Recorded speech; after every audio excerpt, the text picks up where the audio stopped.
फिर एकदम ही बात शुरू हुई कि ये सारी चीज़ें माएँ सिखाती हैं। क्या चीज़ सिखाती हैं माएँ ऐसा? कि अगर आप कहीं बाहर गए हो तो आपको कैसे खाना खाना चाहिए, कैसे क्या काम करना चाहिए।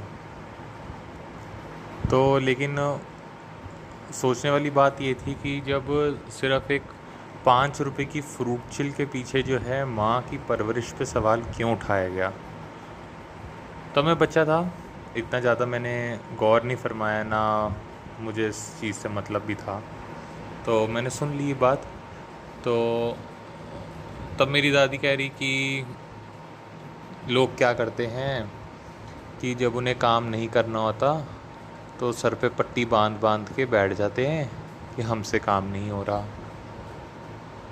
फिर उन्होंने उससे पहले ये भी कहा कि ये जो हम जैसे शादी में जाते हैं, किसी फंक्शन में जाते हैं, तो वहाँ पे खाने पीने, खाते कैसे हैं, पीते कैसे हैं, वो सारी चीज़ें भी माएँ सिखाती हैं। फिर ऐसी काफ़ी सारी बातें हैं। इस बात को भी काफ़ी साल हो गए हैं तो मुझे सारी बातें याद भी नहीं हैं। जितने ताने मुझे और सारी काफ़ी सारी उल्टी सीधी बातें सुनाई गई थी, जो कि मेरी खुद की सगी दादी ने सुनाई थी। तो लेकिन एक चीज़ मैंने नोटिस करी थी उस टाइम पे कि मेरे पापा जो हैं उस टाइम पे रिक्शे में जब बैठे थे तो वो दूसरे कॉर्नर पे थे, मैं एक कॉर्नर पे, और बीच में मेरी दादी थी। तो मेरे पापा बाहर मुंह करके सिर्फ ठंडी हवा खा रहे थे। तो ये चीज़ मुझे थोड़ी हैरान करने वाली लगी कि मतलब इतनी सारी बातें मेरी दादी ने, इतनी बड़ी बड़ी बातें जो मुझसे कहीं, उस पे मेरे पापा ने कुछ भी ऑब्जेक्शन नहीं किया, कुछ भी नहीं कहा। जो कि मुझे समझ में भी नहीं आया था कि कहा क्यों, उस वो भी बड़ी बात है। लेकिन कहीं न कहीं मुझे लगता था कि जो भी मेरे साथ या मेरी मदर के साथ, मेरी माँ के साथ हो रहा है या फिर मेरी बहन के साथ हो रहा है, उससे मेरे पापा को कुछ मतलब था नहीं।